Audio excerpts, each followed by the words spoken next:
की बातें हैं। एक तो फिजिकल एक्टिविटी, हम लोग कहते हैं कि 4-5 किलोमीटर प्रतिदिन यदि तीव्र गति से चला जाए तो इससे बीपी 3-4 कम से कम घट ही जाएगा। फिजिकल एक्टिविटी करके हम लोग घटा सकते हैं। जो बहुत चल ना सके वे तरह तरह के व्यायाम या योग के द्वारा भी इसे घटा सकते हैं, लेकिन सबसे अच्छा चलना ही रहेगा। खाने में भी हम लोग परिवर्तन कर सकते हैं। नमक की मात्रा यदि खाने में ज्यादा हो तो बीपी बढ़ जाया करता है। नमक की मात्रा कम रहनी चाहिए। यह भी नहीं कि नमक हम नहीं खाएं, लेकिन मात्रा कम रहनी चाहिए। ज्यादा नमक वाली चीजें जैसे अचार, चटनी, इस सब में नमक बहुत ज्यादा रहता है। रोज न खाएं, कभी कभी खाने की आदत डालें। इसके अलावा खाने में हम लोग हरी साग सब्जी ज्यादा खाएं, फ्रूट्स ज्यादा खाएं। फ्रूट्स, हरी साग सब्जी में पोटेशियम ज्यादा रहता है और पोटेशियम का बढ़ना बीपी को घटाता है। इसके कारण हम लोगों को इस पर जोर देना चाहिए। हम लोगों की आदत है सलाद को भी भूज के खाते हैं, नहीं, बिना भूजे सलाद खाएं तो बिना भूजे बिना इसके खाएं, ताकि फोलिक एसिड का लेवल भी हम लोगों का मेंटेन रहे। ये सब हेल्प करेगा ब्लड प्रेशर घटाने में।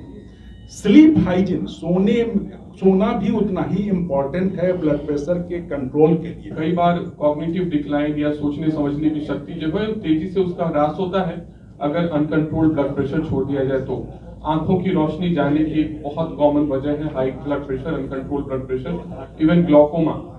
और नीचे आप आए, हृदय पे आए, तो हृदय से संबंधित सारी परेशानी की मुख्य वजह में चाहे हार्ट अटैक की बात हो या आज के दिन में ज्यादातर कॉन्फ्रेंसेस में हार्ट फेलियर की बहुत बातें होती हैं। वो हार्ट अटैक से कहीं बड़ी समस्या है हार्ट फेलियर, और उसकी भी एक मुख्य वजह हार्ट अनकंट्रोल्ड ब्लड प्रेशर ही है। किडनीज पे आ जाइए, किडनीज की परेशानी जो ज्यादातर लोग जिनको आजीवन डायलिसिस की जरूरत पड़ती है उसकी भी मुख्य वजहों पे आएंगे तो अनकंट्रोल्ड ब्लड प्रेशर है। छोटी चीज जिसको आसानी से कंट्रोल करके रखा जा सकता था वो एक ऐसे स्तर पे पहुंच गई कि अब जिंदगी भर डायलिसिस की जरूरत है।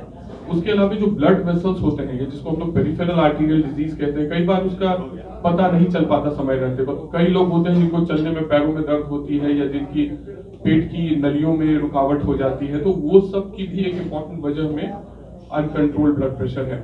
ठीक से ट्रीट किया जाए, ये पूर्णतः यदि कंट्रोल में रखा जाए तो इससे कोई खतरा नहीं होता। और अनकंट्रोल्ड रहने पर जो है खतरा ही खतरा, जो कि जैसा कि आप सुन रहे हैं अभी जो है। और जीवन शैली में, लाइफ स्टाइल में आप परिवर्तन करके जो है किस तरह से शुरुआत से ही जो है इससे बच सकते हैं। इसमें बहुत कॉमन ये है स्टेटमेंट है, smoking, oblique tobacco, then stress, saturated fat, then inactivity, sedentary habit. S for sedentary, so sedentary habit. So inactivity, घर में बैठ के टीवी देखना, देखिएगा बच्चे लगातार देखते रहते हैं, तो that is very very important. And then हो गया 6 हो गया ना, I think 6 is done. Second से आपको दवा देना पड़ेगा। देखिए concept is very clear now. यदि ब्लड प्रेशर अनकंट्रोल्ड रह गया आपको दवा देना पड़ेगा। आजकल कंसेप्ट हो गया 2 दवाओं से शुरुआत करें, because you know like BP को छोड़ नहीं सकते आप। It will create some kind of damage somewhere, it will leave some imprint in the heart और किडनी और आईज और ब्रेन, उसको छोड़ नहीं सकते आप। तो ब्लड प्रेशर का इलाज करने दिया आपने, फर्स्ट स्टेज 1 में छोड़ दिया तो पक्का इलाज करिए उसको साधारण तरीके से मत लीजिए, लाइटली मत लीजिए उसको। 80 से अगर ऊपर ब्लड प्रेशर है तो कहते हैं हाइपरटेंशन है, क्योंकि उसमें देखा गया है हार्ट पर बहुत बड़ा खतरा है। क्या क्या खतरा होता है? एक तो हार्ट अटैक का खतरा, दूसरा हार्ट फेल्योर जिसमें कि दम बहुत फूलता है, हार्ट कमजोर हो जाता है, तीसरा एट्रियल फिब्रिलेशन, इसमें हार्ट में धड़कन बड़ी अनियमित होती है, उस एट्रियल फिब्रिलेशन में लकवा मरने का खतरा होता है। इस तरह से हार्ट ब्लड प्रेशर एक तरह से लकवा का भी शिकायत बढ़ा सकता है। हार्ट मोटा हो सकता है, लेफ्ट वेंट्रिकल हाइपरट्रोफी। इसलिए कहा गया है कि टारगेट, लक्ष्य क्या होना चाहिए। हम इस सब चीज से बचना चाहते हैं तो मेरा ब्लड प्रेशर कितना होना चाहिए? परिभाषा तो दे दी गई 130/80, 140/90। लक्ष्य हमेशा 130/80 से नीचे। हम कोई भी उपाय करें, चाहे लाइफ स्टाइल मॉडिफिकेशन या दवाइयाँ खाएं, लक्ष्य हमारा हमेशा 130/80 से नीचे रहे, ताकि हम इन सब खतरों से बच सकते हैं। मरीज हम लोगों को पूछता है, ऐसी कोई बात नहीं है। ब्लड प्रेशर जो है तापमान से प्रभावित होता है, आपके जो है रहन सहन से प्रभावित होता है, आपके खान पान से प्रभावित होता है। और वयस्क लोगों में यदि एक बार जो है उच्च रक्तचाप आ जाता है तो अमूमन जो है जिंदगी भर जो है उसका इलाज या कम से कम जांच तो जरूर करवाना पड़ता है। यही है, कुछ कुछ नया प्रोसीड्योर्स आया है जिसमें कि सर्जरी का भी रोल जो है उसमें आ गया है ब्लड प्रेशर के इसमें जो है, जिससे जो है अभी कुछ वो एकदम एक्सपेरिमेंटल स्टेट में प्रायोगिक स्तर पर है सर्जरी का जो है ये इसमें उच्च रक्तचाप में रोल जो है।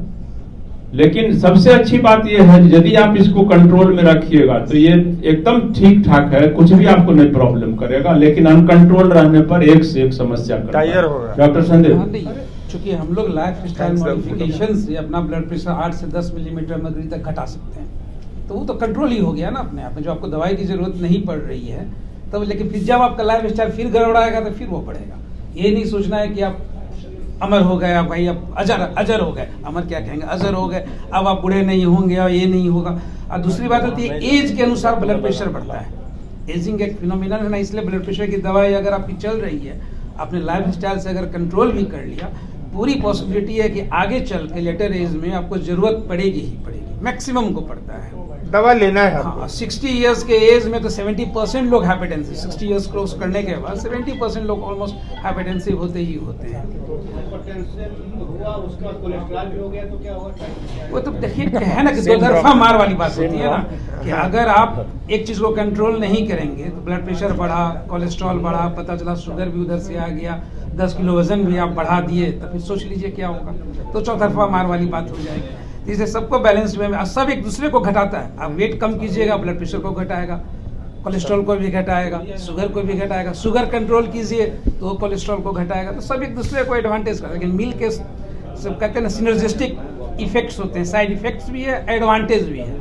अगर आप कंट्रोल कीजिएगा 2 से 3 चीज को तो डबल बेनिफिट मिलेगा, ट्रिपल बेनिफिट मिलेगा। नहीं कंट्रोल कीजिएगा, गड़बड़ाता जाएगा, तो फिर वही स्थिति रहेगी। इसलिए ऐसा नहीं है कि ब्लड प्रेशर ठीक नहीं हो सकता है, एकदम मिसनोमर है। अगर हम कहें ठीक नहीं हो सकता है, आप कह दीजिएगा ठीक हो सकता है, आप कंट्रोल तो कर ही सकते हैं। कंट्रोल का हो सकता तो ठीक होना तो वही ना होता है, और क्या होता है। उम्र तो आपकी बढ़ेगी, आप 55 से 50 नहीं हो सकते, दूसरे ढंग 50 से 45 नहीं हो सकते। जिस दिन आप होने लगिएगा, आपका देखिएगा सब बीमारी ठीक होने लगेगा। शुगर हो गया, 5 साल का उम्र कर दीजिए, ठीक हो जाएगा। तो ये कहाँ से संभव है? उम्र तो 45 से 50 ही होना है, शरीर को कमजोर ही होना है, गड़बड़ाना ही है। और जैसा इन्वायरमेंट का स्टेटस होता जा रहा है, हम लोग का पानी, खाना का भी वही हाल है। पॉल्यूशन यस, वो बहुत बड़ा कारण बनता जा रहा है। स्ट्रेस लेवल बढ़ता ही जा रहा है। अभी कोविड आया, अब देखिए आगे क्या आएगा। तो ये तो रहेगा ही रहेगा। स्ट्रेस के साथ एक और चीज भी, लोग कहते हैं कि टेंशन से ब्लड प्रेशर बढ़ जाता है। टेंशन से शुरू में ब्लड प्रेशर बढ़ता है, जो कि रिवर्ट हो जाता है। टेंशन आप कम कर दीजिएगा, ठीक हो जाएगा। लेकिन वही टेंशन लगातार अगर आपका रह गया तो परमानेंट ब्लड प्रेशर आपका हो जाएगा। ये चीज है। तमाम लेटेस्ट खबरों को सबसे पहले देखने के लिए सब्सक्राइब करें डिजिटल न्यूज़ 20।